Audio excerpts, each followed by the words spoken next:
এখন গীবত যারা করে আর বহতান যারা করে, আর ওই ব্যক্তি যদি নামাজ পড়ে, তার নামাজ কি আল্লাহ দরবারে কবুল হবে? হ্যাঁ, সকল কবুল হবে? কবুল তো না হওয়ার পিছনে কারণ তো হলো সে নামাজে দাঁড়াইয়া সে নামাজের মধ্যে তার চিন্তা ফিকির নামাজে রাখতেই পারে না।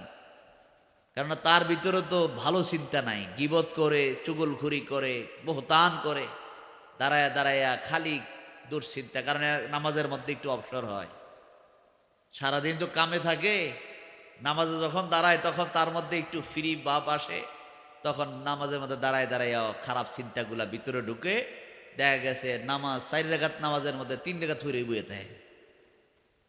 এখন আছে না? নামাজ হইলো 4 রাকাত সুন্নত পড়বো, ফরজ তো ইমাম সাহেব তো চালায় নেয়, তখন তাইনের আর কোনো কিছু ফরম লাগে না, খালি ইমাম সাহেবের পিছিয়ে পিছিয়ে রুকু সাজদা দিতেছে, তসবিহও ভালো করে পড়ে না। কিন্তু সুন্নত যখন একা একা পড়ে, দেখা যাচ্ছে 2 রাকাতের মধ্যে 1 রাকাত ছুঁড়ে বসে থাকে, 4 রাকাতের মধ্যে 3 রাকাত ছুঁড়ে বসে থাকে, আবার চিন্তা করে কয় রাকাত পড়লাম। কি কোনো হয়নি এরকম? এরকম তার নামাজের মধ্যে খুশু খুজু নাই, একাগ্র চিত্তে নামাজ নাই, কেননা তার নামাজ তো আল্লাহ দরবারে কি হয় না, কবুল হয় না। নবীজি ফরমান, তুমি যদি অল্প আমলও করো, আর তুমি যদি অন্যায়গুলো ছাড়তে পারো, কাউকে কষ্ট দাও না, জবান দিয়ে কষ্ট দাও না, কিন্তু দেখা যায় তোমার জবান, তোমার হাত থেকে যখন আরেকজন নিরাপদ থাকে, আল্লাহ তোমার মর্যাদা বাড়ায় দেন, নামাজের মধ্যে খুশু খুজু আল্লাহ পয়দা করে দেন। তুমি যখন সেজদায় যাও, তোমার কাছে সেজদায় থাকতেই মন চায়। রাসূল সাল্লাল্লাহু আলাইহি সাল্লাম বলছেন, তোমার সেজদার দাম এত বেশি, তাম পৃথিবী এক পাল্লায় উঠাই দিল, তোমার সেজদার সমতুল্য হবে না। জোর না সুবহানাল্লাহ। আমরা যে আজকে একটা মাহফিলে এখানে যে উপস্থিত হয়েছি, এতে আমরা সবাই খুশি না? কেননা এই মাহফিলে আমরা যেহেতু হাজির হয়েছি, হাজির হওয়ার পিছনে আল্লাহ রসুল সাল্লাল্লাহু আলাইহি সাল্লাম বলছেন, যেখানে কোরআন এবং হাদিসের আলোচনা হয়, জিকির আজকার হয়, ওই জায়গাটার নাম হলো বেহেশতের বাগান। কিসের বাগান? যে জায়গার মধ্যে আল্লাহর রহমত আকাশ থেকে, সাকানাত আলাইহিমুস নাজালাত আলাইহিমুস সাকিনা, আকাশ থেকে আল্লাহর রহমত নাজিল হতে থাকে। আর জোরে না সুবহানাল্লাহ। এই যে আল্লাহর রহমত হয় দুনিয়ার জমিনে, এই দুনিয়ার জমিনে যত মানুষ আছে, পৃথিবীর কোনো মানুষ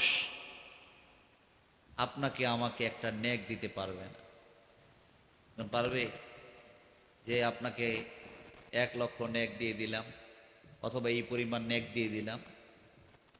কিন্তু রাসূল সাল্লাল্লাহু আলাইহি সাল্লাম বলছেন, তোমরা যদি বেহেশতের বাগানে প্রবেশ করো, আর ওই বাগানে প্রবেশ করে কিছু আল্লাহর তাসবিহ, সুবহানাল্লাহ, আলহামদুলিল্লাহ, আল্লাহু আকবার, এই তাসবিহগুলো যখন পাঠ করবে, তোমাদের আমল নামায় এমন পরিমাণ নেক দেওয়া হবে, জমিন থেকে আকাশ পর্যন্ত খালি জায়গাটা নেক দিয়ে আল্লাহ পরিপূর্ণ করে দিবেন। এই পরিমাণ নেক পৃথিবীর কেউ দিতে পারবে? আর একবার সুবহানাল্লাহ বলে এমন না। কুরআনুল কারীমের মধ্যে আল্লাহ পাক বলছেন, লা ইন শাকারতুম লাযীদান্নাকুম, বান্দা তুমি যদি নেয়ামত পেয়ে নেয়ামতের শুকরিয়া আদায় করো, আল্লাহ নেয়ামত বাড়ায় দিবেন। এখন নেয়ামত কি পরিমাণ বাড়াবেন এটা কিন্তু সীমাবদ্ধ নির্ধারণ করে দেন নাই, কিন্তু রাসূল সাল্লাল্লাহু আলাইহি সাল্লাম হাদিসের মধ্যে বলেছেন, সুবহানাল্লাহি ওয়াল হামদুলিল্লাহি তামলাআনে মিজান। তুমি যদি সুবহানাল্লাহ আলহামদুলিল্লাহ পাঠ করো, আল্লাহ পাক মিজানের পাল্লাকে নেক দিয়া পরিপূর্ণ করে দিবেন। মিজানের পাল্লা পরিপূর্ণ করে দিবেন কি দিয়া? নেক দিয়া। দুনিয়াতে টাকার দাম কি বল, ঠিক না? টাকা যদি থাকে, তার যদি লেখাপড়া কমও হয়, বংশীয় মর্যাদা যদি কমও হয়, কিন্তু তার কাছে কি আছে? টাকা আছে, যার কারণে দুনিয়ার মানুষ তাকে কি করে? সম্মান করে। কেননা দুনিয়াতে যে জিনিস চলে ওই সম্পদই তার কাছে কি আছে, এই কারণে মানুষ তাকে কি করে? সম্মান করে। কিন্তু মৃত্যুর পরে টাকার কোনো দাম আছে? সবাই বলেন দাম আছে? আজকে যদি মারা যায়, এই যে কবরস্থানে যারা শুয়ে আছে, যে কোটি টাকার মালিক সেও এখানে শুয়ে আছেন, যার দিনে এনে দিনে খায় ওই গরিব মানুষটাও যদি মারা যায় এখানেই শুয়ে থাকবে। কি বল ঠিক না? দুনিয়াতে বেঁচে থাকার সময় আত্মগরিমা, টাকা পয়সা, বংশ গোত্র, কিন্তু মৃত্যুর পরে ওই জায়গার মধ্যে দুনিয়ার কোনো পরিচয় কবরের মধ্যে নাই। কেন আছে নাকি? ওই জায়গার মধ্যে টাকার দাম, বংশের দাম, কোনো কিছুর দাম নাই। ওই জায়গার মধ্যে ঈমান এবং আমলের দাম। ঈমান এবং আমল। ঈমান যদি থাকে তাহলে আমলের মর্যাদা, আর ঈমান না থাকলে আমলের কোনো মূল্য নাই। আগে লাগবে কি? ঈমান। আগে কি? ঈমান। ঈমান ঠিক, আমল যদি রাসূল সাল্লাল্লাহু আলাইহি সাল্লাম বলছেন একনিষ্ঠভাবে, খালেসভাবে দিনের পথে চলে যদি অল্প আমলও করে, ওই অল্প আমলটাই তার নাজাতের জন্য যথেষ্ট হয়ে যাবে। আর জন্য না সুবহানাল্লাহ। এখন তো বর্তমানে আমাদের যেই অবস্থা, ফুরফুরার আব্দুল হাই সিদ্দিকী রহমতুল্লাহ আলাই তিনি বলেছিলেন, আলোচনা, ওয়াজ, মাহফিল এগুলো আমাদের এখন বর্তমানে একটা সিস্টেম, রসমের মতো।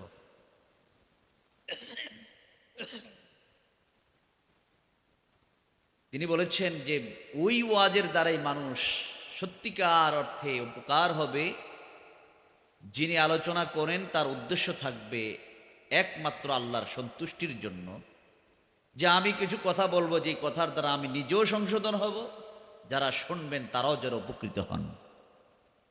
কি বলেন ঠিক না? আর শ্রোতা যারা থাকবে তাদেরও থাকবে কি, যে আমি আল্লাহর রহমত, বেহেশতের বাগানে যাব, সেখান থেকে কিছু শিখব অথবা আমল করব। এই নিয়তে যখন উভয় জনের মধ্যে যখন এই নিয়ত থাকবে, আল্লাহ পাক ওই মজলিসের বরকত, মর্যাদা আল্লাহ বাড়াই দিবেন। কেমন বাড়াবেন? রাসূল সাল্লাল্লাহু আলাইহি সাল্লাম বলছেন, এই মজলিসে যারা বসবে আল্লাহ পাক তাদের গুনাহসমূহ আল্লাহ মাফ করে দিবেন। আর জোর না সুবহানাল্লাহ। কিন্তু আমাদের মধ্যে কি এই ধরনের খালেস নিয়ত আছে? এই ধরনের খালেস নিয়ত আমাদের মধ্যে নেই। যার কারণে ওয়াজও ঠিক, সুদ খাওয়াও ঠিক, ওয়াজও ঠিক, মিথ্যা কথা বলাও ঠিক। ইগন ঠিক না? মাহফিলে আসছে, দেখা গেছে অনেকে মাগরিবের নামাজও পড়ে নাই, এশার নামাজও পড়ে নাই, নিয়ত করছে ফজর নামাজও পড়তাম না। আছে না এরকম? সবাই এখন আছে কিনা? তাহলে এই আলোচনা কোন উপকার আসবে? সবাই বলেন উপকার আসবে? উপকার আসবে না। আর নামাজ ঠিক রেখে যদি অল্প আমলও করে, অল্প সময় যদি বসে থাকে, এই আলোচনা, এই জিকির, এই মোরাকাবা, অল্প সময় কোরআন এবং হাদিসের আলোচনা শোনা, রাসূল সাল্লাল্লাহু আলাইহি সাল্লাম বলছেন, তুমি যদি রাত্রিবেলা একটা হাদিসও শিখো, সারা রাত্র দাঁড়িয়ে নামাজ পড়ার মতো সওয়াব আল্লাহ পাক তোমার আমল নামায় লিখে দিবেন। আর জোর না সুবহানাল্লাহ। তার দাম বেড়ে যাবে, তার মর্যাদা বেড়ে যাবে। আজকে মদিনার জামাতের উদ্যোগে কবরবাসীদের রুহের মাগফিরাত কামনায় মাহফিল। কবরবাসী আমাদের আপনজন কবর দেশে আছে না? সবাই কোন আসেনি? আমরা কবরবাসী হব না? আজ না হয় কাল, যে কোনো সময় আপনার আমার মৃত্যুর নিশানা জারি হয়ে যেতে এই জমিনে থাকার মতো কোনো ব্যবস্থা নাই। এখন যাবেন যে কি নিয়ে যাবেন, একটু চিন্তা ফিকির করা দরকার। আপনি আমি এই দুনিয়ার জমিনে তরাই বড়াই, দাঙ্গা হাঙ্গামা, মারামারি কাটাকাটি, একজনের পরনিন্দা গীবত চুগলখুরি করা, একজনকে ছোট করা, আরেকজনকে হ্যায় প্রতিপন্ন করা, এগুলো যে আমরা অহরহ করতেছি, মৃত্যুর পরে বোঝা যাবে। তুমি একজনকে মনে কষ্ট দাও, রাসূল সাল্লাল্লাহু আলাইহি সাল্লাম বলছেন তুমি কারো মনে কষ্ট দিও না। তুমি কারো মনের মধ্যে কষ্ট দিও না, বরঞ্চ তোমার হাতের দ্বারা, জবানের দ্বারা মানুষ যদি কষ্ট পায়, ওই ব্যক্তি, নবীজি বলছেন, ওই ব্যক্তিটা আমার উম্মত হইতে পারে না। তার জবান এবং হাত থেকে আরেকজন নিরাপদ থাকতে হবে। জবান দিয়ে মিথ্যা কথা বললে মানুষ কষ্ট পায়। মিথ্যা কথা বলা, চুগলখুরি করা, গীবত করা। গীবত করা হলো হারাম। গীবত করা কি? সবাই বলেন গীবত করা কি? আর বহতান করা হলো কুফরি। আমরা গীবতও করি, বহতানও করি। গীবত মানি যে অন্যায় করেছে তার কাছে ওই ব্যাপারে তাকে সংশোধন না করে তাকে ছোট করার জন্য, হ্যায় প্রতিপন্ন করার জন্য এই ঘটনাটা হাটে মাঠে বাজারে বিভিন্ন জায়গায় বলা বলি করার নামই হলো গীবত। বলা বলি করার নাম কি? আর যেই কাজটা তার দ্বারা হয় নাই, বলে নাই, রটে নাই, ঘটে নাই, এমন বর্ণনা যে ব্যক্তি অন্য জায়গায় বলে বেড়ায়, এটাকে বলা হয় বহতান। তার উপরে মিথ্যা অপবাদ দেওয়া। গীবত করা হারাম আর বহতান করা হলো কুফরি। এখন গীবত যারা করে আর বহতান যারা করে, আর ওই ব্যক্তি যদি নামাজ পড়ে, তার নামাজ কি আল্লাহ দরবারে কবুল হবে? সকলগণ কবুল হবে? কবুল তো না হওয়ার পিছনে কারণ তো হলো সে নামাজে দাঁড়াইয়া, সে নামাজের মধ্যে তার চিন্তা ফিকির নামাজে রাখতেই পারে না। কেননা তার ভিতরে তো ভালো চিন্তা নাই। গীবত করে, চুগলখুরি করে, বহতান করে, দাঁড়ায়া দাঁড়াইয়া খালি দুশ্চিন্তা। কারণ নামাজের মধ্যে একটু অবসর হয়। সারাদিন তো কামে থাকে, নামাজে যখন দাঁড়ায় তখন তার মধ্যে একটু ফ্রি ভাব আসে। তখন নামাজের মধ্যে দাঁড়ায় দাঁড়াইয়া খারাপ চিন্তাগুলা ভিতরে ঢুকে, দেখা গেছে নামাজ 4 রাকাত নামাজের মধ্যে 3 রাকাত ফিরে বইয়ে থাকে। কি কোন আছে না?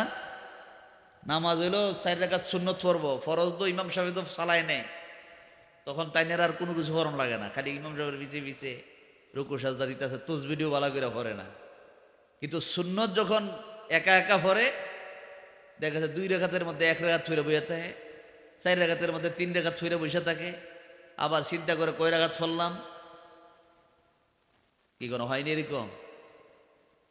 এরকম তার নামাজের মধ্যে খুশু খুজু নাই, একাগ্র চিত্তে নামাজ নাই। কেননা তার নামাজ তো আল্লাহ দরবারে কি হয় না, কবুল হয় না।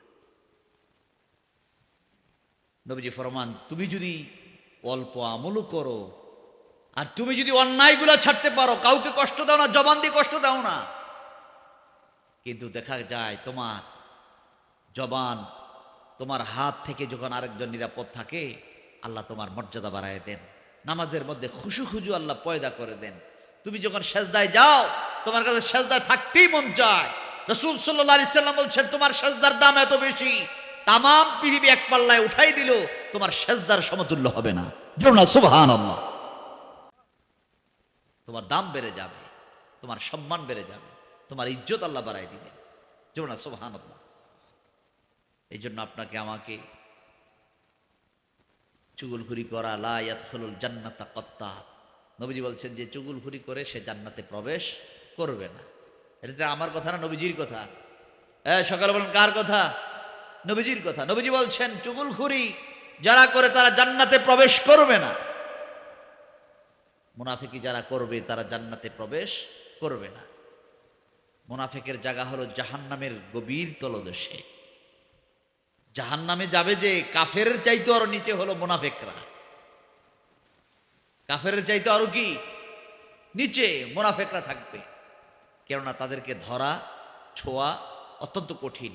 তাদের মুখ থাকে মিষ্টি, তাদের মুখ থাকে কি মিষ্টি, যেখানে যায় ওইভাবে কথা বলে, মজার মজার কথা বলে, রং লাগায় কথা বলে, সামনে একরকম পিছনে আরেক রকম। এখন আসেন এরকম। আল্লাহর পাক বলছেন ইন্নাল মুনাফিকিনা ফিদ দারকিল আসফালে মিনান নার, নিশ্চয়ই মুনাফিক যারা তারা জাহান্নামের গভীর তলদেশে থাকবে। এখন এই মুনাফিকি আচরণ থেকে আপনাকে আমাকে কি করতে হবে? বেঁচে থাকতে হবে। এখন মুনাফিকের আলামত নবীজি বলছেন তিনটা। কয়টা? 1 নাম্বার মিথ্যা কথা বলবে, 2 নাম্বার আমানতের খেয়ানত করবে, 3 নাম্বার ওয়াদা করলে ওয়াদা খেলাফ করবে, ওয়াদা খেলাফ করবে। হাদিস শরীফের মধ্যে আছে আরেকটা মুনাফিকের আরেকটা গুণ আছে, ওই গুণটা যদি তার মধ্যে প্রকাশ পায় ওই লোকটা হইল খালেস মুনাফিক। কি মুনাফিক? একটা আমরা বলি যে একটা লোক ফাক্কা ইমানদার, আর এই লোকটা একদম ফাক্কা ইমানদার। আবার নবীজি বলছেন এই তিনটার পরেও যখন আরেকটা গুণ আছে, ওই গুণটা যদি থাকে সে হইল একটা খালেস মুনাফিক। এখন 4 নাম্বার গুণটা কি? 4 নাম্বার গুণ হইল মানুষ চলায় ফিরায় উঠায় বসায় যে কোনো কারণে একটু মন মালিন্য ঝগড়া হয়ই। কারণ একজনের সাথে একজন চলতে গেলে একটু কথা কাটাকাটি হয়। এখন কথা কাটাকাটি যখন হয় তখন যেই সাবজেক্ট নিয়ে কথা কাটাকাটি হয়েছে তখন সে ওই সাবজেক্টে থাকে না, শুধু গালাগালি করে। কি করে? সবাই এখন কি করে? গালাগালি করে। যা গালাগালি যখন করে, তৃতীয় আরেকজন যদি তাদের মাঝখান দিয়ে যায় সে বুঝতেই পারে না সে কি নিয়ে ঝগড়া করতেছে, কারণ ঝগড়ার সাবজেক্ট নাই, শুধু গালি। কি চলতেছে? গালি চলতেছে। রাসূল সাল্লাল্লাহু আলাইহি সাল্লাম বলছেন তিনটার পরে যদি এই গুণটাও যদি থাকে সে হলো একটা খালেস মুনাফিক। সে কি খালেস? কি মুনাফিক? তাহলে এই খালেস মুনাফিক যে ব্যক্তি হবে তার জায়গা কোথায়? তার জায়গা কোথায়? এটা কি আমাদের কথা না আল্লাহর কথা? আল্লাহর কথা। রাসূল সাল্লাল্লাহু আলাইহি সাল্লামের কাছে একজন এসে বললেন, হুজুর, মুসলমানদের চরিত্র দেখে আমার মন চায় কালিমা পড়তে। আপনি আমাকে এক সমানে যদি সকল আমল করতে বলেন আর এক সমানে সবগুলা ছাড়তে বলেন, তাহলে তো আমি সবগুলা ধরতেও পারবো না, সবগুলা ছাড়তেও পারবো না। আপনি যদি রাজি থাকেন একটা একটা আমল দিবেন, এটা যদি সংশোধন হয়ে যায় তারপর আমাকে দ্বিতীয় আমল দিবেন, এইভাবে একটা একটা আমল দিবেন, এইভাবে যদি রাজি হন তাহলে আমি আপনার হাতে হাত রেখে কালিমা পড়ে আমি মুসলমান হয়ে যাব। নবীজি বললেন, হ্যাঁ মুসলমান হও। হওয়ার পরে নবীজি বললেন, তুমি আজকে থেকে সত্য কথা বলবে। আজকে থেকে তুমি কি বলবে? সকাল কি বলবে? এখন খুশি যে নবীজি আমাকে নামাজের কথা, রোজার কথা, হজের কথা, হালাল হারাম, পর্দা পর্শিদা, জিকির আজকার, ফিকির, মোরাকাবা, সুদ ঘুষ এগুলা থেকে বেঁচে থাকা, এই কোনো কিছু না বলে শুধু কি বলছেন? যে তুমি সত্য কথা বলো। কোনো আমলের কথা বলে নাই, কোনো আমল বাদ দেওয়ার কথা বলে নাই, কোনো আমল ধরার কথা বলে নাই, শুধু বলছে কি তুমি কি বলবা? সত্য কথা বলবো। খুশি হয়ে গেছে যে ঠিক আছে হুজুর, আমি এই আমল করব। এখন সেই আমল করার নিমিত্তে বাড়িতে চলে গেছে। বাড়িতে যাওয়ার পরে মনে করেন রাত্রেবেলা সে চুরি করে বা অন্যায় করে যা মনে চায়, সে তো জাহিলিয়াতের বর্বরতার যে কাজ আছে, যত অন্যায় জুলুম অত্যাচার তার মধ্যে যত দুষ্টুটি ছিল, এখন রাত্রেবেলা মনে করেন অন্যায়ের পথে যখন কদম দিবেন এমন সময় তার ভিতরে চিন্তা শুরু হয়ে গেল, যদি সকালবেলা ভোরবেলা যদি নবীজির সঙ্গে সাক্ষাৎ হয় আর নবী যদি আমাকে জিজ্ঞেস করেন, সাহাবীরে আজকের রাত্রটা তুমি কিভাবে কাটাইছো বলো তো, আমি কেমনে কম হুজুর, আমি তো আজকে সারা রাত্র চুরি করতে করতে কাটাইছি। এটা নবীজির সামনে, সাহাবায়ে কেরামের সামনে আমি এইভাবে কিভাবে কথাটা বলবো? দিনের বেলা যত অন্যায় করে তখন তার একটা চিন্তা শুরু হয়ে গেল, বিকালবেলা যদি নবীজির সঙ্গে সাক্ষাৎ হয় আমি নবীজিকে কিভাবে বলবো, হুজুর আমি তো সারাদিন এইভাবে মুনাফিকি করতে করতে, দুইজনের মধ্যে ঝগড়া লাগাইয়া মারামারি করতে করতে, একজন আরেকজনের মাথা ফাটাই দিয়া আমি চুপ করে রং চাইতে চাইতে এখানে হুজুর এখানে আপনার কাছে আসছি। এইভাবে আমি অন্যায়গুলা কিভাবে করব? এই রাত্রেবেলা এই অন্যায়গুলা কিভাবে করব? নবীজির সঙ্গে যদি সাক্ষাৎ হয় তখন আমি নবীজির সামনে কি জবাব দেব? এই চিন্তা করতে করতে 1 দিন 2 দিন 3 দিন পরে নবীজির কাছে গিয়ে বলতেছেন, হুজুর আপনি আমাকে এমন আমল দিছেন, এক আমলই আমাকে পাক্কা ইমানদার বানাই দিছে। এক আমলই আমার কি বানাই দিছে? পাক্কা ইমানদার মুমিন বানাই দিছে। যেমন সুবহানাল্লাহ। তাহলে সত্য কথা বলা, সত্যের পথে থাকা। রাসূল সাল্লাল্লাহু আলাইহি সাল্লাম মক্কার জমিনে সর্বপ্রথম মক্কার মানুষের ভিতরে বিশ্বস্ততা তৈরি হয়েছে সত্যতার কারণে। যেমন সুবহানাল্লাহ। কিসের কারণে? সত্যতার কারণে। প্রত্যেকটি মানুষ নবীজিকে আলামিন বলে ডেকেছেন, বিশ্বাসী বলে ডেকেছেন। কারণটা কি? রাসূল সাল্লাল্লাহু আলাইহি সাল্লাম মক্কার মানুষের ভিতরে এমন ভাবে জায়গা করে নিয়েছেন, নবীজি কখনো কখনো কোনো অবস্থাতেই নবীজি কি বলেন নাই? আমরা তো কারোর প্রশংসা করতে গেলে একটু বাড়ায়া করি, আবার কারোর সঙ্গে মন মালিন্য ঝগড়া হইলে তার ভালো গুণ থাকলেও এটা গোপন কইরা মিথ্যা বানায় বানাইয়া তার বিরুদ্ধে কথা বলি, কি বল ঠিক না? কিন্তু রাসূল সাল্লাল্লাহু আলাইহি সাল্লাম কখনো কারোর বিরুদ্ধে এইভাবে বানিয়ে বলতেন না, আবার কাউকে বাড়ানোর জন্য বাড়িয়েও বলতেন না, যাহা সত্য তাহাই বলতেন। যেমন সুবহানাল্লাহ। বড় পীর আব্দুল কাদের জিলানী রাহমাতুল্লাহর ঘটনা শোনেন নাই? উনি যখন রওনা করলেন, মা বলছেন, বাবা তুমি লেখাপড়া করতে যাচ্ছ, তুমি কখনো মানুষের সঙ্গে মিথ্যা কথা বলবে না। রাস্তার মধ্যে যখন ডাকাত ধরলো, সকলকে যখন যা আছে সব কিছু নিয়ে গেল, একজন বলতে আরম্ভ করলেন, সে তো 10-12 বছরের যুবক, বাচ্চা মানুষ, তার কাছে আর কি সম্পদ থাকতে পারে, তার কাছে মনে হয় কোনো কিছুই নাই। কিন্তু বড় পীর আব্দুল কাদের জিলানী রাহমাতুল্লাহ আলাইহি বলছেন, না, আমার কাছে কিছু স্বর্ণ মুদ্রা আছে।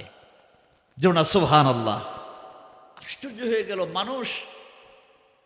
চোর ডাকাত ধরলে কিছু জিনিস লুকিয়ে রাখে, বলে যে থাকার পরও বলে যে আমার কাছে কিছুই নাই, আর সে বলতেছে না আমার কাছে আছে তো। তারা সকলেই যখন তার কাছে গেলেন, চেক করার পরে দেখুন কিছু মুদ্রা পাইলেন। আশ্চর্য হয়ে গেল, তুমি থাকার পরে আমরা তো তোমাকে চেক করি নাই, তুমি ইচ্ছা করে বলতেছো, এটা কোন শিক্ষা? বলছেন আমার মা আমাকে শিক্ষা দিয়েছেন, বাবা কখনো তুমি কি করো না, মিথ্যা কথা বলো না। দেখা গেল সকল চোর ডাকাতগুলা এই কথাগুলো শুনে সত্যতার মধ্যে আসার পরে, সত্য কথা শোনার পরে তাদের দিলের মধ্যে এমন তাসির করেছে। কথার মধ্যে তাসির হয়, নজরের দ্বারা তাসির হয়। এখানে হয়নি? কচ্ছপ ডিম পারে পুকুরের মাঝখানে, ডালার মধ্যে ডিম পারে, পার থেকে নজর করে বাচ্চা হয়। পারের থেকে নজর করে কি হয়ে যায়? ডিমের মধ্যে ওই বাচ্চা কচ্ছপের বাচ্চা হয়ে যায়। নজরের হাওয়ার আছে না? এদিকে নজরের দ্বারা যে হাওয়ার আছে, এটি বললে আমাদের অনেকের বুঝতে সমস্যা হয়। আবার যদি কয় আপনার বাড়ির লাউ গাছের মধ্যে, কুমড়া গাছের মধ্যে অনেক সময় দেখা যায় জুতা টাঙ্গায় রায়, কেউ টাঙ্গায় রায়নি? পাতিলের মধ্যে কাপড় টাপড় দিয়া বিভিন্ন রকম আকৃতি দিয়া কালিমালি মাইকিয়া এম করে সুন্দর করে টাঙ্গায় রায় না? যদি ইডি করছেন কে রে, কয় মুখ লাগে। মানুষের কি লাগে? মুখ লাগে বলতে মুখ কি হানুকে লাগায়? এবার মুখ লাগায় নাকি? আইটা যে যায় চাইলই বলে কাম হয়। চাইলই কি হয়? নজর হলই শেষ, ফিরে জায়গা। তুমি এটা বিশ্বাস করো, আল্লাহর মাহবুব বান্দা তাদেরও নেক নজর আছে, তাদের নজরের দ্বারা জিন্দা কলব, মুর্দা কলব জিন্দা হয়ে যায়। আর জোর না সুবহানাল্লাহ। রাসূল সাল্লাল্লাহু আলাইহি সাল্লাম কারোর দিকে নজর করতেন, একটা জাহেল, কাফের, বেঈমান, মুনাফিক তাকাইতেন, তাকানো মাত্র তার দিলের মধ্যে পরিবর্তন হয়ে যেত। বলতেন, ইয়া রাসূলুল্লাহ, আমি এসেছিলাম আপনাকে হত্যা করতে, আমি আর ওই দলে নাই, আপনি আমাকে পরায় দেন, কালিমা পরায় দেন, আমি কালিমা পরে আমি মুসলমান হয়ে যাব। জোরে বলো সুবহানাল্লাহ। নজরের দ্বারা দাম আছে না? ওমর রাদিয়াল্লাহু তাআলা নবীজিকে মারতে আসছেন, সেই ওমর কালিমা পরে মুসলমান। খলিফাতুল মুসলিমিন হযরত ওমর কালিমা পরে কি হয়ে গেছে? মুসলমান হয়ে গেছে। বড় পীর আব্দুল কাদের জিলানী রাহমাতুল্লাহ আলাইহি বাচ্চা মানুষ বলছেন আমার কাছে আছে তো, তাকাইয়া বলছেন, নজর পড়েছে, কথার তাসির, কথার মায়া। তারা বললেন আমরা আর চুরি করব না, ডাকাতি করব না। আমরা কোন দলে গেলাম? বাচ্চা মানুষ, তার কথার মধ্যে কি তাসির। সকলে ওই পথ ছেড়ে দিয়ে কালিমা পড়ে মুসলমান হয়ে বড় পীর আব্দুল কাদের জিলানী রাহমাতুল্লাহ হাতে হাতে বায়াত গ্রহণ করে তারা যুগ শ্রেষ্ঠ আল্লাহর ওলি হয়ে গেছে। জোরে সুবহানাল্লাহ।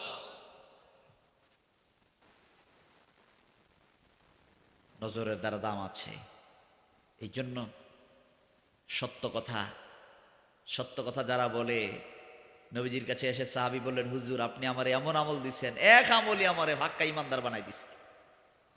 এক আমলে আমার পাক্কা কি বানাই দিছে? ইমানদার বানাই দিয়েছে, মুমিন বানাই দিয়েছে। আর জোর না সুবহানাল্লাহ। আর মিথ্যাবাদী এক মিথ্যারে ডাকতে হাজার মিথ্যা কথা বলার পরও ওই মিথ্যা মিথ্যেই থেকে যায়। এই মিথ্যার কখনো কি হয় না? সত্য হয় না। ওই মিথ্যার কখনো কি হয় না? সত্য হয় না। মিথ্যা তো মিথ্যাই। আপনি যদি মিথ্যা কথা হাজারবার যদি মিথ্যাকে যতভাবে চাপান, এটা কি সমাজে দেশে কোথাও ভয়ের চোটে যদি নাও বলে, তারপরও যায়বালা বলবে যে লোকটা আসলে মিথ্যা কথা কইছে। কেন বলবে না? সবাই কোন বলবে না? রাসূল সাল্লাল্লাহু আলাইহি সাল্লাম মক্কার জমিনে যখন দাওয়াত দিলেন, মক্কার কাফেররা রাসূল সাল্লাল্লাহু আলাইহি সাল্লামকে মিথ্যাবাদী বলছেন, পাগল বলছেন, কত কিছু বলছেন, কিন্তু তাদের কথার কোনো প্রমাণ ছিল? সবাই কোন কোনো প্রমাণ ছিল? তারা কি কোনো কথা প্রমাণ করতে পারছেন? কিন্তু বরঞ্চ তারাই বুঝতে পারছেন, তারা যে বলতেছেন তারাই মিথ্যা বলতেছেন, বরঞ্চ নবী যাহা বলতেছেন তাহা সত্যই বলতেছেন। যেমন সুবহানাল্লাহ। আর যেমন সুবহানাল্লাহ। নবী যাহা বলছেন কি বলছেন? সত্য বলছেন। আর মক্কার কাফেররা কি বলছেন? মিথ্যা বলছেন, নবীজিকে পাগল বলছেন।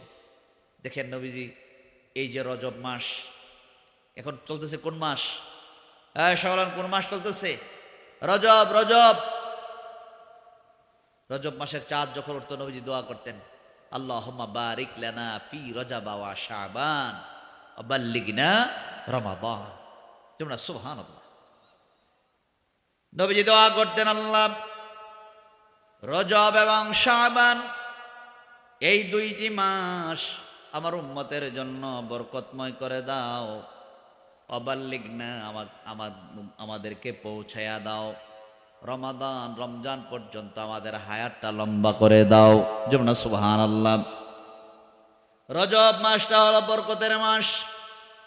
এমন বরকত, রাসূল সাল্লাল্লাহু আলাইহি সাল্লাম বলেন সকল দিন রাত সব কিছু আল্লাহর, কিন্তু রজব, শাবান, রমজান তিনটি মাসের তিনটি গুরুত্বপূর্ণ কথা বলছেন।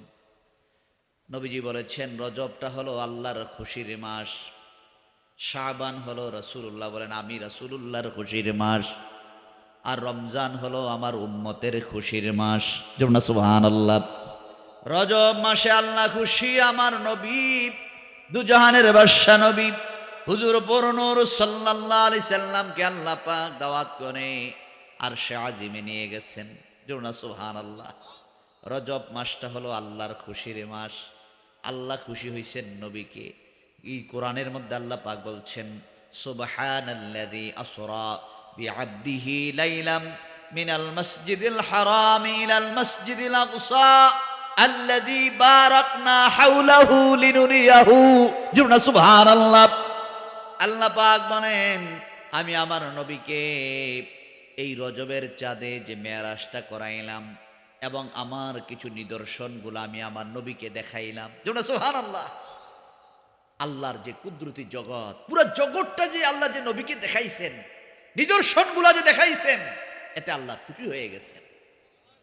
আমরা দুনিয়াতে দেখেন না, একটা সুন্দর করে ঘর বানাইলে যদি আপনার বন্ধু, আপনার কাছের আত্মীয় স্বজনদেরকে ডাইকে দাওয়াত দিয়ে আনেন, দেখে যান আমি একটা ঘর বানাইছি, আমার ঘরটা দেখে যান,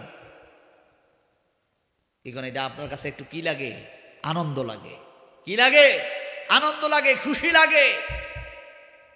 এখন আল্লাহ যে এত কিছু বানাইলেন, জান্নাত, জাহান্নাম, আরশ, কুরসি, লৌহ কলম, এই সব কিছু আল্লাহ পাক আপনার নবী আমার নবীকে ওই মেয়ারাজের রজনীতে সব আল্লাহ নিজে আমার নবীকে দাওয়াত করে আরশে আজিমে নিয়ে পুরা জগৎ ঘুরাইয়া দেখাইছেন। জোরে না সুবহানাল্লাহ। আর নবীজি বলছেন আল্লাহুম্মা বারিক লানা ফি রজবা ওয়া শাবান, আল্লাহ রজব এবং শাবান আমার উম্মতের জন্য বরকতময় করে দাও। কেমন বরকত? বরকত কম না বেশি? এখন বরকত কম না বেশি? এখন কেমন বেশি একটু চিন্তা ফিকির করা দরকার।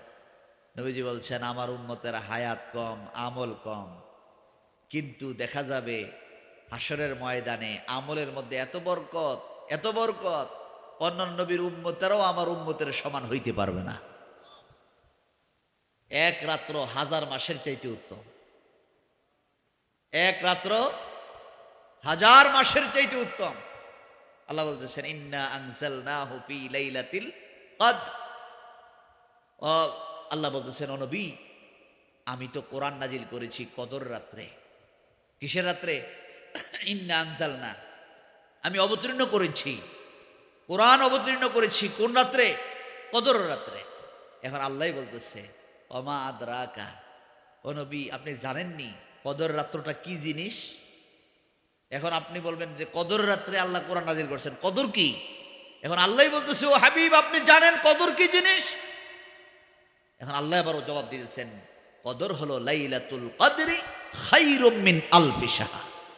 কদর হলো এমন রাত্র যেই রাত্রটা 1000 মাসের চাইতে উত্তম। যেই রাত্রটা 1000 মাসের চাইতে কি? 1000 মাসের চাইতে উত্তম। এখন 1000 মাস এক রাত্র 2 রাত্রের সঙ্গে তুলনা করে নাই, এক রাত্র 1000 মাসের সাথে তুলনা করছেন। আর 1000 মাস যদি হয় 83 বছর 4 মাস। এক রাত্র 83 বছর কয় মাস হয়? 4 মাস। তাহলে এইভাবে যদি কেউ 30, 35টা 40টা কদর পায়, আর যারা 1000 বছর হায়াত পাইছেন, যেমন বনি ইসরায়েলের একজন 450 বছর হায়াত পাইছেন, আল্লাহর কাছে দোয়া করছেন আল্লাহ আমারে তুমি এমনভাবে ইবাদত করার সুযোগ দাও দুনিয়ার কেউ যেন আমার দেখতে না পারে, যদি কেউ দেখে তাহলে আমার অহংকার চলে আসবে। আল্লাহ তাকে পাথর দিয়ে ঢাইকা দিচ্ছেন, এর ভিতরে আল্লাহ এই পাথরের ভিতরে ফল রিজিকের ব্যবস্থা করে দিয়েছেন, যে সকালে একটা ফল খায়, রাত্রে একটা ফল খায়, অর্থাৎ সেহরির সময় একটা, ইফতারের সময় একটা, 2টা করে ফল আল্লাহ দেয়। এইভাবে দিনে রোজা রাখে, সারা রাত্র ইবাদত বন্দিগির মধ্যে নামাজের মধ্যে কাটায়া দেয়। এইভাবে করতে করতে দিনে রোজা সারা রাত্র ইবাদত, একদিন 2 দিন না 450 বছর। এখন বনি ইসরায়েলের এক ব্যক্তির আমলের খবর যখন নবীজির কাছে আসছে, নবীজির মনটা খারাপ। আল্লাহ পাক জিবরাইল আমিনকে পাঠাইছেন, জিবরাইল যাও আমার নবীর মনটা কেন খারাপ জিজ্ঞাসা করো। এখন জিজ্ঞাসা করার পরে জিবরাইল এসে বলতেছেন হুজুর আপনার মনটা কেন খারাপ? আল্লাহ জানতে চাইছেন। এমন সময় নবীজি বললেন জিবরাইল আমার কেন মন খারাপ আল্লাহ কি বোঝে না? জোনা সুবহানাল্লাহ। আল্লাহ বুঝিনি সবাই গণ বুঝিনি। আল্লাহ বলেন ইন্নাল্লাহা আলিমুম বিজাতিস সুদূর, তোমার অন্তরের ভিতরে কোন কথা উঠে পড়ে ওইটাও আল্লাহ বুঝে, ওইটাও জানে। এরপর আল্লাহ জিজ্ঞাসা করতেছে। এমন সময় আল্লাহ পাক ডাক দিয়ে বললেন ও হাবিব আপনি চিন্তিত হওয়ার কোনো কারণ নাই, আপনার উম্মতদেরকে আমি এত দামি বানাই দেব, আমল যদি কম হয় ওই আমলের মধ্যে এত বরকত হয়ে যাবে, এক রাত্র 1000 মাসের চাইতে উত্তম। যেমন সুবহানাল্লাহ। এইভাবে যেমন রমজান মাসে দিনের বেলা রোজা রাখে, রমজান মাসে দিনের বেলা কি থাকে? রমজান মাসে দিনের বেলা রোজা থাকে, আর কদরের রাত্রে সারা রাত্র বান্দা ইবাদত বন্দেগীর মধ্যে কাটায়া দেয়। তারাবির নামাজ, বিভিন্ন নামাজ, নফল নামাজ, জিকির আজকার, তাহাজ্জুদের নামাজ, সেহরি, এইভাবে দেখা যায় ফজর পর্যন্ত বান্দা ইবাদতের মধ্যে কাটায়া দেয়। তো ওই ব্যক্তিটা দিনে রোজা রাখে, সারা রাত্র ইবাদত বন্দেগীর মধ্যে কাটায়। আল্লাহ পাক বলেন বান্দা ও নবী আপনার উম্মতেরা যদি কদরের রাত্রটার ইবাদতের মধ্যে কাটায়া দেয়, তার আমল নামায় যদি কদর নসিব হয়ে যায়, তাহলে 1000 মাসের চাইতে উত্তম, মানে 83 বছর 4 মাস দিনে রোজা রাখা, সারা রাত্র ইবাদত বন্দি করার সমান সওয়াব আল্লাহ পাক আপনার আমার আমল নামায় লিখে দিবেন। জোরে বলুন সুবহানাল্লাহ। কেউ যদি এইভাবে 40-50 বছর হায়াত পায়, কত বছর? কেউ যদি 40-50 বছর হায়াত পায়, 40-50 বছর হায়াত পাইলে দেখা যায় এই অল্প হায়াতের মধ্যে যদি 40টা কদর হয়ে যায় তাহলে প্রায় 3300 বছরের উপরে হয়ে যায়। তাহলে 450 বছর সে দিনে রোজা রাখলো। দিনে কি রাখলো? দিনে বেলা রোজা রাখলো, সারা রাত নামাজ পড়লো, সব মিলিয়ে হলো 450 বছর। আর নবীজি ফরমান আমার উম্মত মাত্র 40 বছরের রমজানের মধ্যে যদি 40টা রাত্রের মধ্যে ইবাদতের মধ্যে কাটায়া দেয় তাহলে দেখা যাবে 3300 বছরের উপরে হয়ে যায় দিনে রোজা রাখা, সারা রাত্র দাঁড়ায় নামাজ পড়ার মতো। জোরে না সুবহানাল্লাহ। এই জন্য নবীজি ফরমান আমার উম্মত হায়াত কম, আমল কম, কিন্তু বরকত বেশি। যার কারণে নবী দোয়া শিখাইছেন, দোয়া করো আল্লাহুম্মা বারিক লানা, ও আল্লাহ আমার জন্য এই রজব মাস শাবান মাস বরকতময় করে দাও। অবাল্লিগনা রমাদান, আমাকে পৌঁছায় দাও রমজান পর্যন্ত। রমজানের এত দাম, রমজান মাসের বরকত এত বেশি, রমজান মাসের এত বরকত, রমজানের এত দাম, রমজানের এত বরকত। রাসূল সাল্লাল্লাহু আলাইহি সাল্লাম ফরমান অন্যান্য মাসের ইবাদত শুরু হয় 10 দিয়া, কি দিয়া? নেক শুরু হয় 10 দিয়া। এক করলে 10, একবার আল্লাহ কইয়া ডাক দিলে আল্লাহ পাক, নবীজি হাদিসের মধ্যে ফরমান 10 বার আল্লাহ পাকের ডাক দেওয়ার মতো সওয়াব হয়ে যায়। তুমি যদি একবার কোরআনের আয়াত, কোরআনের একটা অক্ষর পড়ো, তোমার আমল নামায় 10 নেকি হয়ে যায়। তুমি বুঝো আর না বুঝো। এখন কেউ কেউ বলে যে কোরআন বুঝা বুঝা পড়া হয়, এমনি বললে কাম হইতো না। এখন কোরআনের মধ্যে প্রথম যে সূরা বাকারার প্রথম যে আয়াত আলিফ লাম মিম, এর অর্থ তো পৃথিবীর কেউ জানে না। এর অর্থ পৃথিবীর কেউ, এটাকে হরুফে মুকাত্তাআত বলা হয়। আলিফ লাম মিম এর অর্থ পৃথিবীর কেউ জানে না। এখন এই আয়াতটা যে পড়লেন, এখন যদি কয় না এটা বুঝে পড়ানো, এখন বুঝে আপনি কেমনে পড়বেন? এর অর্থ তো পৃথিবীর কেউ জানে না। এখন এখানে অক্ষর আছে কয়টা? 3টা। অক্ষর আছে কয়টা? আলিফ লাম মিম। এখানে অক্ষর আছে কয়টা? 3টা। আলিফ লাম মিম। এই 3টি অক্ষর যে ব্যক্তি পাঠ করবে আল্লাহ পাক তার আমল নামায় 10 10 10 3 10 30 নেকি আল্লাহ পাক তার আমল নামায় লিখে দিবেন। আর জোরে বলুন না সুবহানাল্লাহ।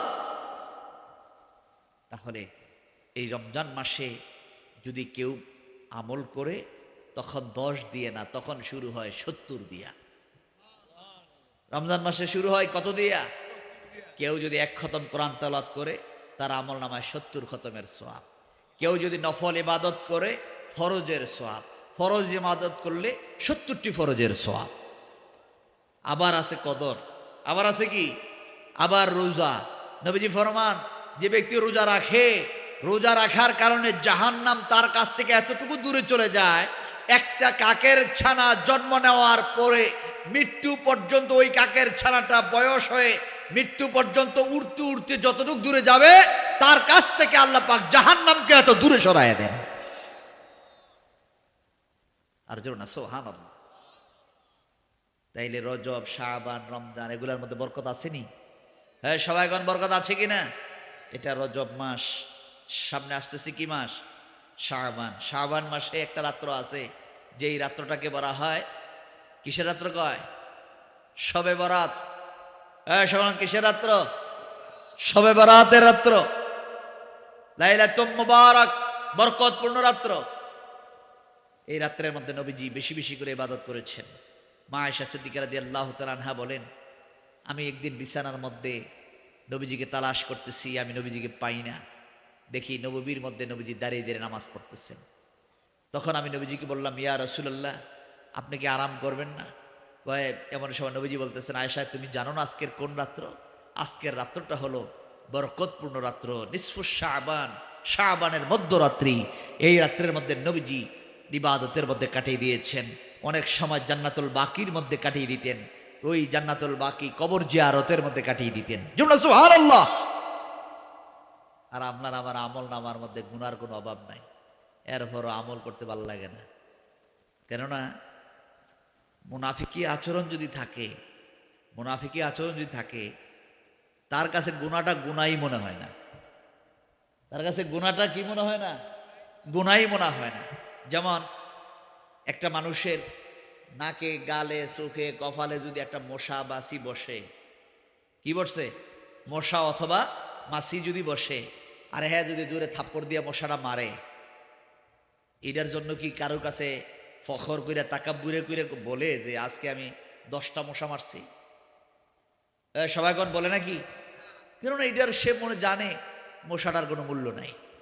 আর আল্লাহ কোরআনের মধ্যে বলছেন, ইন্নাল্লাহা আইয়াদরিবা মাসালাম্মা বাউদাতান, মাছির কথা, মশা মাছির কথা আল্লাহ বলছেন যে দুনিয়াটা যদি আমার কাছে একটা মশা মাছির ডানা পরিমাণও মূল্য মনে হইতো, কেউ যদি হাজার হাজার লক্ষ লক্ষ মশা অথবা মাছি একসাথে করে আইনা দেয়, আপনি 5 টাকাটা কিনবেন নি?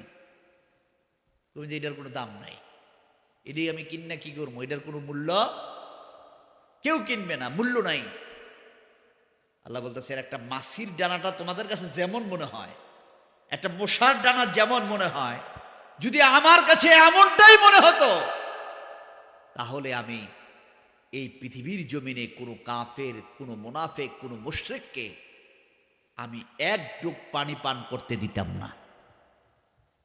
তাহলে আল্লাহর কাছে একটা মাছির ডানা পরিমাণ মূল্য দুনিয়াটাকে এই পরিমাণ মূল্যের খাতার মধ্যে আল্লাহ রাখেন নাই। যার কারণে দেখা যায় ইমানদারদেরকেও সূর্যের আলো দেয়, যে নামাজ না পড়ে তারও সূর্যের আলো দেয়নি। ইমানদাররাও খাওয়ায়, বেঈমানরাও খাওয়ায়, যে নামাজ পড়ে না তারও খাওয়ায়, যে নামাজ পড়ে তারও কি করে। কিন্তু হাসরের ময়দান আল্লাহ পাক বলেন, না দুনিয়াতে সব দিছি, কিন্তু আখেরাতে খালি ইমানদার মোমেন বান্দা, আমার খাস বান্দা যারা হবে, আমি আল্লাহ সরাসরি তাদের নিজে মেহমানদারি করব। আর বেঈমান কাফেরদের মেহমানদারি হইব জাহান্নাম দিয়া। কি দিয়া? জাহান্নামের শাস্তি। এই জন্য এই রমজান সামনে, রমজান এই শবে বরাত সামনে আসতেছে, কোন মাস? শাবান মাস, শবে বরাত। শবে বরাতের সময় মানুষকে খাওয়াইবেন। নবীজি বলছেন উম্মতের মধ্যে নফল ইবাদতের মধ্যে, ইসলামের মধ্যে উত্তম কাজ মানুষকে খাওয়ানো। হাদিস শরীফের মধ্যে আছে, নবীজির কাছে একজন সাহাবী এসে প্রশ্ন করলেন, আইয়ুল ইসলামে খাইরুন, ইসলামের উত্তম কাজ কি? নবীজি বলছেন, তুতঈমুত তাআম, তুমি মানুষকে খাওয়াও। তুতঈমুত তাআম, তুমি মানুষকে কি করো? খাওয়াও। ওয়া তাকরাউস সালাম, এবং তুমি মানুষকে সালাম দাও। মানে আরাফতা ওমান লাম তাআরিফ, তুমি যারা চিনো বা না চিনো তারা তুমি কি দাও? সালাম দাও। তাহলে মানুষকে খাওয়ানো ইসলামের উত্তম কাজ। এখন আমি যদি না, আমি তো খাওয়ান পছন্দ করি না, আমি তো মেহমানদারি পছন্দ করি না, আমি তো কেউ খাওয়াইতাম চাই না, আমি নিজেও কেউর বাদ খাই না, আমি কেউ খাওয়াইও না, এটা কি ইসলামের আদর্শ হইল? সবাই, এটা কি ইসলামের আদর্শ হইল? মুসলমানের 6টা হকের মধ্যে একটা হক আছে, যদি কোনো মোমেন্ট তোমাকে ডাকে, তার ডাকে তুমি সাড়া দাও। সে যদি তোমাকে আহ্বান করে, তার আহ্বানে তুমি সাড়া দাও। এটা হলো মুসলমানের হক। একটা লোক অসুস্থ হলে দেখতে যাওয়া, মৃত্যুবরণ করলে তার জানাজায় যাওয়া, সালাম দিলে সালামের জবাব দেওয়া, তার সামনে পিছনে তার মঙ্গল কামনা করা। আমরা সামনে আসলে একরকম, পিছে গেলে আর একরকম। রাসূল সাল্লাল্লাহু আলাইহি ওয়াসাল্লাম বলছেন, সামনে এবং পিছনে তুমি কখনো তার অকল্যাণ কামনা করবে না, সব সময় তার কল্যাণ কামনা করবে। জোরে না সুবহানাল্লাহ, আর জোরে না সুবহানাল্লাহ। আজকের মাহফিল 25তম, 25 বছর ধরে এই মাহফিলটা হয়। কত বছর? সকল কত বছর? 25 বছর। এই বছর নিয়ে 24 বছর, বিগত 24 বছর যাবৎ মদিনা জামাত কামাল দরবার শরীফ পীর সাহেব কেবলা আমার আব্বাজান, আমাদের এই গ্রামের প্রত্যেকটি মানুষ ঘরে ঘরে আব্বাই দোয়া করেছেন, প্রত্যেকের জন্য আন্তরিকভাবে দোয়া করেছেন। আমি তো আজকে এসে আপনাদের এখানে অনেক রাস্তাঘাটে আমি চিনতেই পারতেছি না, কি সুন্দর পরিবেশ হয়ে গেছে। এবার সুন্দর হয়েছে না? সবাই গান সুন্দর হয়েছে না? সুন্দর হয়ে গেছে। আল্লাহ পাকের ইচ্ছা, আল্লাহ আপনাদেরকে ভালো রেখেছেন, আমরাও দোয়া করি। কিন্তু এই 25 বছরের ভিতরে, 24 বছরের ভিতরে যারা মাহফিল করেছেন, যারা শুনেছেন, যারা আলোচনা করেছেন, এদের মধ্যে অনেকেই কবরে শুয়ে গেছেন। কি বল ঠিক না? অনেকেই কবরে শুয়ে গেছেন। এই বছর আমরা যারা আছি, আবার কে থাকবো কে চলে যাবো আমরা জানি না, কিন্তু আল্লাহ যেন আমাদের এই মাহফিলটাকে কবুল করেন। এই মাহফিলে যারা আসছেন বসছেন, আল্লাহ যেন প্রত্যেককে এই দুনিয়ার জিন্দেগি সহজ এবং সরল করে দেন। তাদের আপনজন কবরবাসী যারা হয়ে গেছেন, আল্লাহ যেন প্রত্যেকের কবর আযাব মাফ করে দেন। আমরা সকলে বলি আল্লাহুম্মা আমিন। আরেকবার বলি আল্লাহুম্মা আমিন। সকলে চক্ষু বন্ধ করে কালবের দিকে খেয়াল করে তওবার খেয়ালে আমার সঙ্গে মাথাটা নত করে বাম স্তনের দুই আঙ্গুল নিচে লতিফায়ে কালবের দিকে খেয়াল করে বসেন। যার যার গুনাহ তার তার জানা। সবাই গিয়ে নবীজির বললেন, হুজুর আমরা তো পরীক্ষা খনন করতেছি, কিন্তু পাথর, একটা বড় পাথর পড়ছে, এই পাথরটা তো ভাঙতে পারতেছি না। নবীজি বলতেছেন আমার নিয়ে যাও। এখন অন্যান্য যারা নবীজি তো শক্তি, নবীজি কি করতেছেন না, শক্তি দেখায় না, কোনো কিছু করে না, তারা তো মনে করছেন নবীজি দেখা কি হইব, নবীজি দেখলে আর কি হইব। নবীজি বলতেছেন নিয়ে যাও না আমারে। যেই মাত্র নবীজি নিয়ে গেছেন, নবীজি আস্তে করে আঘাত করছেন, পাথরটা চূর্ণ বিচূর্ণ হয়ে গেল। পাথরের ভিতর থেকে আগুন ধরে গেল। যে আগুনের ভিতর থেকে কিসরার রাজ প্রসাদ সহ আগুনের ভিতরে দেখা গেল। সবাই বললেন, হুজুর এই ভিতরে, আগুনের ভিতরে রাজপ্রসাদ দেখা যায়? কয় আজকের এই যুদ্ধের দ্বারা আল্লাহ বুঝাই দিছেন যে আমাদের ইসলামের পতাকা শুধু মক্কা মদিনার মধ্যে সীমাবদ্ধ থাকবে এমনটি নয়, কিসরার রাজপ্রসাদ পর্যন্ত ইসলামের দাওয়াত চলে যাবে। সুবহানাল্লাহ। তারা ভাঙতে পারে না, নবীজি আঘাত করছেন, পাথর চূর্ণ বিচূর্ণ হয়ে গেছে। সুবহানাল্লাহ। নবীজির গায়ে শক্তি কম না বেশি? সবাগণ, শক্তি কম না বেশি? কিন্তু এরপরও নবীজি শক্তি দেখায় না। আর আমরার কাছে যদ্দূর আছে তিনদ্দূর দেখায়, ঠিক না? দেখানোর পিছনে কারণটা কি? আমাদের কালবের মধ্যে পরিশুদ্ধি অর্জন করতে পারে নাই। আমরা টাকার গরম, গায়ের গরম, বংশের গরম, এই গরম দেখায়। কিন্তু রাসূল সাল্লাল্লাহু আলাইহি সাল্লাম বলছেন, যার দিলটা কাদ আফলাহা মান যাক্কাহা, তার দিলটা যখন পরিশুদ্ধি হয়ে যায় তখন ওই ব্যক্তিটা সফল কাম। তখন তার মধ্যে হিংসা, রিয়া, ফখর, গীবত, এই যে 10টা খারাপ দিকগুলো আছে, এগুলা সবগুলা তার অন্তর থেকে ধুয়ে মুছে পরিষ্কার হয়ে যায়। তখন তার দিলটা আল্লাহমুখী হয়ে যায়। জোরে সুবহানাল্লাহ। আর জোরে বলেন না সুবহানাল্লাহ। এই মদিনার জামাত, এই কালবের ইসলাহ, ইমাম মালিক রাহমাতুল্লাহ আলাইহি বলছেন, যে ব্যক্তি ফিকি জ্ঞান শরীয়তের জ্ঞান অর্জন করলো কিন্তু এলমে মারিফাতের জ্ঞান অর্জন করলো না, সে হলো ফাসিক। সে কি? ফাসিক। আর যে ব্যক্তি, আবার বলছেন, মান তাসাওয়াফা, যে ব্যক্তি এলমে মারিফাতের জ্ঞান অর্জন করলো, ওয়ালাম ইয়াতাফাক্কাহ, কিন্তু শরীয়তের জ্ঞান অর্জন করলো, অর্থাৎ শরীয়ত মানলো না। শরীয়ত কি করলো না? কেউ যদি বলে যে আমি মারিফাত করি, কিন্তু তার মধ্যে নামাজ নাই, রোজা নাই, হালাল হারাম নাই, অন্যায় করে যা মন চায় তাই করে, আবার বলে কি আমি মারিফাত করি, ইমাম মালিক রাহমাতুল্লাহ বলছেন ফাকাত তাজান্দাকা, সে হলো জিন্দিক, কাফের। সে কি? যে ব্যক্তি শরীয়ত অস্বীকার করে আবার যদি বলে যে মারিফাত করি, সে হলো জিন্দিক। আর যে ব্যক্তি শরীয়ত মানে কিন্তু মারিফাত মানে না, সে হলো ফাসিক। ওয়ামান জামা বাইনাহুমা, যে ব্যক্তি শরীয়ত মানে এলমে মারিফাতও অর্জন করলো, ফাকাত তাহাক্কাকা, সে হলো একটা মুহাক্কিক আলেম। আর জোরে না সুবহানাল্লাহ। ওই আলেম যখন কবরের পাশ দিয়ে যায়, 40 দিনের জন্য কবর আযাব মাফ হয়ে যায়। যখন আল্লাহর কাছে দোয়া করে, আল্লাহ কয় তার হাতটা খালি ফিরাই দিতে আমি আল্লাহর কাছে বড় শরম লাগে। আর জোরে না সুবহানাল্লাহ। এই জন্য এলমে মারিফাতের শিক্ষা কেন আল্লাহর ওলিদের দরবারে কেন যায়, কেন পীরের কাছে বায়াত হয়, এগুলোই আমরা ভালো করে বুঝি না। এই জন্য আল্লাহর ওলিদের দরবারে যাওয়ার পিছনে একটাই কারণ, আমাদের কালবের ইসলাহ, কালবের পরিশুদ্ধি, কালবের জিকির। আল্লাহ যেন আমাদের সকলকে এলমে মারিফাত বুঝার মতো আল্লাহ যেন তৌফিক দান করেন। আমরা সকলে বলি আল্লাহুম্মা আমিন। আরেকবার বলি আল্লাহুম্মা আমিন। যা হোক, এখন অনেক রাত্র হয়ে গেছে, আর লম্বা কথা বললাম না। এই মেরাজের চাঁদে, মেরাজে যে আয়াত পড়েছি এটার উপরও কথা বলতে পারলাম না, সময় সংকীর্ণতার কারণে। অনেক রাত্র হয়ে গেছে এবং আগামী শুক্রবার, আজকে কি বার? আজকে কি বার? মঙ্গলবার শেষ হয়ে আগামী দিন বুধবার চলে আসতেছে। আগামী শুক্রবার দিন আমাদের কামাল্লা দরবার শরীফে মেরাজুন নবীর মাহফিল, ইনশাল্লাহ। ওই সময় আলেম ওলামারা আসবেন। আলেম ওলামারা মেরাজ সম্পর্কে, আল্লাহ রাসূল সাল্লাল্লাহু আলাইহি সাল্লাম যে আল্লাহর সঙ্গে দিদার করেছেন, মেরাজ করেছেন, মসজিদুল হারাম থেকে মসজিদুল আকসার মধ্যে গেলেন, সেখান থেকে আকাশে আকাশে, প্রথম আকাশে গিয়ে আদম নবীর সঙ্গে সাক্ষাৎ। এখন আদম আলাইহিস সালাম কি প্রথম আকাশে না জমিনে?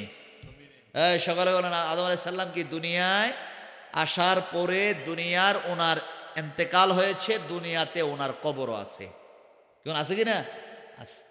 আবার নবীজি বলতেছেন, মেরাজের চাঁদে আমি যখন বাইতুল মুকাদ্দাসে গেলাম, সেখান থেকে যখন সফর করতে আরম্ভ করলাম, প্রথম আকাশে গিয়ে দেখি আদম নবী হাজির, দ্বিতীয় আকাশে 2 জন নবী, তৃতীয় আকাশে 1 জন নবী, তৃতীয় আকাশে আরেকজন নবী, চতুর্থ, এইভাবে 7 আকাশে 8 জন নবীর সঙ্গে সাক্ষাৎ। পঞ্চম আকাশে, ষষ্ঠ আকাশে, সপ্তম আকাশে গিয়ে দেখি ইব্রাহিম ও খলিলুল্লাহ ওই জায়গার মধ্যে হাজির। আর যেমন না সুবহানাল্লাহ, আল্লাহ কি পারেন।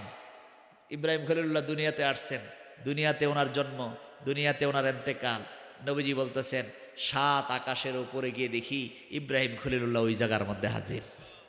আর যেমন না সুবহানাল্লাহ। মেরাজের ঘটনা অত্যন্ত আশ্চর্য ঘটনা। এমন একটি ঘটনা আল্লাহ পাক নবীকে দিয়ে ঘটিয়েছেন এই রজব মাসে। আল্লাহ যেন এই রজবের পূর্ণ ফায়েজ বরকত এবং রজব মাসে উম্মতের জন্য নবীজি নামাজ নিয়ে আসছেন, এই নামাজ যেন আমরা সকলে পড়তে পারি। 5 ওয়াক্ত নামাজ, আল্লাহর হুকুম নামাজ যেন আমরা সবাই আদায় করতে পারি। আল্লাহ যেন সেই তৌফিক দান করেন। আমরা সকলে বলি আল্লাহুম্মা আমিন। আরেকবার বলি আল্লাহুম্মা আমিন। এখন দোয়া হবে, সকলে দোয়া শরীক হন। আল্লাহুম্মা আমিন। রব্বানা যালামনা আনফুসানা ওয়া ইল্লাম তাগফির লানা ওয়া তারহামনা লানাকুনান্না মিনাল খাসিরিন। রব্বানা ফাগফির লানা যুনুবানা ওয়া কাফির আন্না সাইয়্যাতিনা ওয়া তাওয়াফানা মাআল আবরার ইয়া আজিজু ইয়া গফফার ইয়া রাব্বাল আলামিন। আয় আল্লাহ, গভীর রাত্রিতে তোমার একদল আশিকিন জাকিরিন মুহিব্বিন বান্দাগুলোকে নিয়ে মাইকের আওয়াজ যতটুক দূরে যায়, যে যেখান থেকে আমার সঙ্গে হাত উঠাইছে, আয় আল্লাহ আমাদের সকলের জীবনের গুনাহ মাফ করে দাও।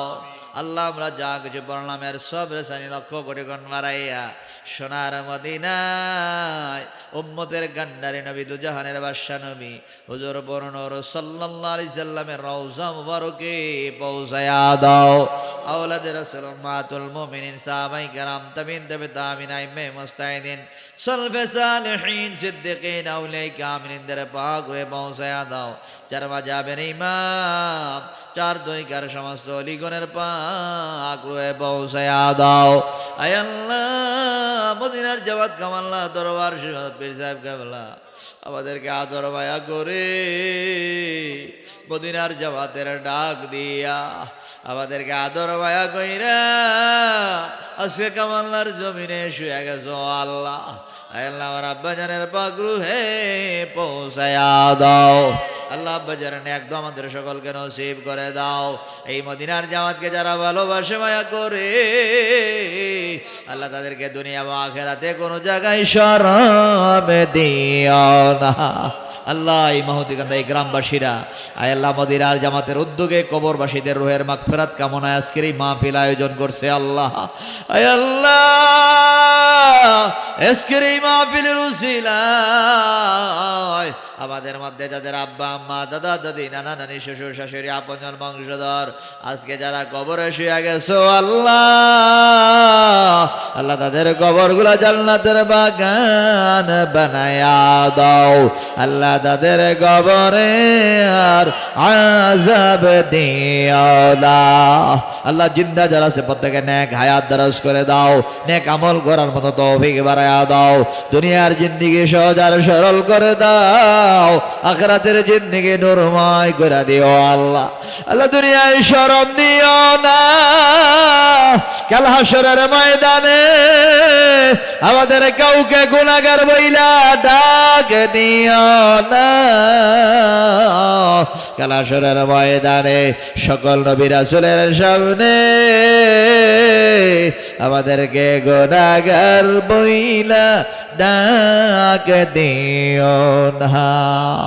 আল্লাহ আজকের এই মাহফিল খানা তুমি কবুল করে নাও। এই মাহফিলে যারা টাকা দিয়ে বুদ্ধি দিয়ে পরামর্শ দিয়ে আল্লাহ বিভিন্নভাবে সহযোগিতা আজকের এই মাহফিল যারা কায়েম করছে আল্লাহ, আল্লাহ প্রত্যেকের বংশধরের কবর আযাব মাফ করে দাও। জিন্দা যারা আছে প্রত্যেকের নেক হায়াত দারাজ করে দাও। নেক আমল করার মতো তৌফিক বাড়ায়া দাও। দুনিয়ার জিন্দেগি সহজ আর সরল করে দাও, আখিরাতের জিন্দেগি নূরময় করে দিও আল্লাহ।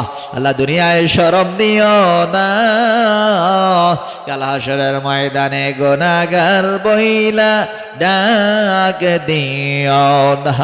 কঠিন হাশরের ময়দানে সকল নবী রাসূলের সামনে আমাদেরকে গুনাহগার বইলা ডাক দিও না আল্লাহ। আল্লাহ আজকের মাহফিলের আমন্ত্রিত মেহমান আল্লাহ, সহসভাপতি, প্রধান অতিথি, আল্লাহ আলোচক বৃন্দ, আল্লাহ এলাকার গ্রামবাসী, এলাকাবাসী, গণ্যমান্য ব্যক্তিবর্গ, যুবক ভাইয়েরা, ছোট ছোট বাচ্চারা, দাড়ি পাকা ভাইয়েরা, মুরব্বীরা, এত রাত্র পর্যন্ত যারা আমার সঙ্গে হাত উঠাইছে আল্লাহ, আল্লাহ প্রত্যেককে তুমি কবুল করে নাও, প্রত্যেকের বংশধরের কবর আযাব মাফ করে দাও আল্লাহ। পর্দার আড়ালের মা বোনেরা যে যেখান থেকে আমার সঙ্গে হাত উঠাইছে প্রত্যেককে আবেদা জাহেদা সলেহা বানায়া দাও। বিবি আসিয়া, বিবি রহিমার মতো ধৈর্যশীল বানায়া দাও। খাতুনে জান্নাত মা ফাতেমা জোহরার সঙ্গে এক জান্নাতের জান্নাতি হইতে পারে আল্লাহ, সেই তৌফিক দান করে দাও। আয় আল্লাহ, হারুন ভাই আল্লাহ তাকে কবুল করে নাও। আয় আল্লাহ, আরো যারা যারা আল্লাহ এলাকার যে ব্যক্তিবর্গ, আল্লাহ মসজিদের মহল্লার ইমাম সাহেবরা, আয় আল্লাহ গণ্যমান্য ব্যক্তিবর্গরা, ছোট ছোট বাচ্চারা, যুবক ভাইয়েরা, আল্লাহ সকলকে তুমি কবুল করে নাও আল্লাহ। আয় আল্লাহ, গভীর রাত্রে তোমার কাছে হাত উঠাইছি আয় আল্লাহ, আয় আল্লাহ গভীর রাতে তোমার কাছে হাত উঠাইছি, যেই সময় দুনিয়ার কোলাহল বন্ধ হয়ে গেছে, হাটে মাঠে মানুষ নাই আল্লাহ, দোকানপাটে মানুষ নাই, হাটে মাঠে দোকানপাটে রাস্তাঘাটে মানুষ নাই, মানুষের দরজাগুলা বন্ধ হয়ে গেছে, কিন্তু তুমি বলো রাত্র যত গভীর হয় বান্দাদেরকে ডাকতে থাকো, বান্দারা রে কার কি অভাব আছে আমার কাছে যাও, আমার কাছে যাও। তুমি তো বলছো উদউনি আস্তাজিব লাকুম, বান্দা তুমি আমার ডাকো, তোমার ডাকে সাড়া দেওয়ার জন্য আমি রেডি হয়ে আছি আল্লাহ। আমরা দুনিয়ার কারো কাছে হাত বিছাই নাই, তোমার কাছে হাত বিছাই দিছি আল্লাহ, আমাদেরকে তোমার খাস বান্দা হিসাবে কবুল করে আনাও। আয় আল্লাহ, অনেক প্রবাসী ভাইয়েরা বিদেশের জমিনে আছে আল্লাহ, সহি সালামতে রাখো। আয় আল্লাহ, বিদেশের জমিনে ভালো রাখো আল্লাহ। আল্লাহ মদিনার জামাতকে ভালোবাসে মায়া করে আল্লাহ, তাদেরকে দুনিয়া বা আখিরাতে কোন জায়গায় শরম দিও না। এই মদিনার জামাতের শান মান ইজ্জত বাড়ায়া দাও। এই দরবারকে যারা ভালো কামাল্লা, দরবারকে যারা ভালোবাসে মায়া করে তাদেরকে দুনিয়া বা আখিরাতে কোন জায়গায় শরম দিও না আল্লাহ। যখন মৃত্যু দিবে ইমানের মৃত্যু নসিব করে দিও। আয় আল্লাহ, আমাদের সকলকে আপনি কবুল করে নেন। আয় আল্লাহ, আমাদের দেশের উপর আপনার খাস রহমত নাজিল করে দেন। আসমানি বালা, জমিনি বালা, হাওয়াই বালা মুসিবত থেকে আপনি হেফাজত করেন আল্লাহ। প্রত্যেকের পারিবারিক শান্তি দান করেন, প্রত্যেকের ছেলে মেয়েগুলাকে কবুল করে নেন আল্লাহ। যারা বিমার সেবা করে দেন আল্লাহ, যারা অভাবী অভাব দূর করে দেন আল্লাহ, যারা ঋণগ্রস্ত ঋণ পরিশোধ করার মতো তৌফিক দান করে দেন আল্লাহ। যারা দুনিয়াবী সমস্যায় পড়ে কান্দে আল্লাহ, সমস্যা থেকে আপনি উদ্ধার করে দেন আল্লাহ। আয় আল্লাহ, আল্লাহ আগামী শুক্রবার শবে মেরাজের মাহফিল আপনি কবুল করে নেন, ইন্তজাম বিল খায়ের করে দেন। এই মাহফিলে যারা আসবে বসবে প্রত্যেককে বেলায়েতের উচ্চ মাকামের ওলি বানায় দেন আল্লাহ। আয় আল্লাহ, কষ্ট করে এই গ্রামবাসীরা, এলাকাবাসীরা, প্রবাসী ভাইয়েরা যে যেখান থেকে এই মাহফিলের জন্য খেদমত করেছে, কষ্ট করেছে, টাকা পয়সা দিয়ে, বুদ্ধি দিয়ে, পরামর্শ দিয়ে আল্লাহ প্রত্যেককে আপনি কবুল করে নেন। আল্লাহ, দুনিয়ার জমিনে বেহেশতের বাগান কায়েম করেছে, এই উসিলায় প্রত্যেকের বংশধরের কবর আযাব আপনি মাফ করে দেন আল্লাহ। তাদের কবরগুলা জান্নাতের বাগান বানিয়ে দেন আল্লাহ। আয় আল্লাহ, খাস করে মাহবুব, জানি না কোন দিন জানি মালাকুল মউত আজরাইল হাজির হয়ে যায় আল্লাহ। যেদিন কবরে ডাক দিবেন ইমানের মৃত্যু নসিব করে দিয়েন। বেঈমান মুনাফিক বানাইয়া আমাদের কাউকে মরণের ডাক দেন না আল্লাহ। বেঈমান মুনাফিক বানাইয়া আমাদের কাউকে মরণের ডাক দেন আল্লাহ। আল্লাহ, যখন মৃত্যু দিবেন ইমানের মৃত্যু নসিব করে দেন আল্লাহ। আয় আল্লাহ, দূর দূরান্ত থেকে, দেশ বিদেশ থেকে যে যেখান থেকে দোয়া চায় আল্লাহ প্রত্যেকের মাকসুদে হাসান আপনি কবুল করে নেন। নূরে মদিনা ছাত্র কাফেলা আপনি কবুল করে নেন। মদিনার জামাতের আলো ঘরে ঘরে পৌঁছাইয়া দেন। মদিনার জামাতের শান মান ইজ্জত বাড়াইয়া দেন। আয় আল্লাহ, আমাদের এই সফর, আয় আল্লাহ, আমাদের যত প্রোগ্রাম আছে সমস্ত প্রোগ্রামগুলো সুন্দরভাবে করার মতো, রাস্তাঘাটে হাটে মাঠে দুর্ঘটনা অ্যাক্সিডেন্টের হাত থেকে আমাদের প্রত্যেকের জান মাল ইমান ইজ্জত হেফাজত করেন আল্লাহ। হাসবুনাল্লাহু ওয়া নি'মাল ওয়াকিল, নি'মাল মাওলা ওয়া নি'মান নাসির। আয় আল্লাহ, আয় আল্লাহ, গতকাল একটা ছেলে জুনায়েদ মদিনার জামাতের আল্লাহ নূরে মদিনা ছাত্র কাফেলার আল্লাহ সদস্য ছিল, মদিনার জামাতকে ভালোবাসতো।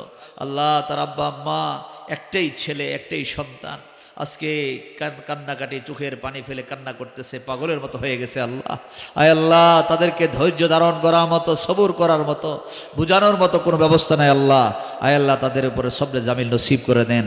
আল্লাহ জুনায়েদকে আল্লাহ জান্নাতের উচ্চ মাকাম দান করে দেন, শাহাদাতের মর্যাদা আপনি দান করে দেন। আল্লাহ, আয় আল্লাহ, তাকে আপনি কবুল করেন। আল্লাহ, হাসবুনাল্লাহু ওয়া নি'মাল ওয়াকিল, নি'মাল মাওলা ওয়া নি'মান নাসির। রব্বানা তাকাব্বাল মিন্না বিহাক্কি লা ইলাহা ইল্লাল্লাহ মুহাম্মাদুর রাসূলুল্লাহ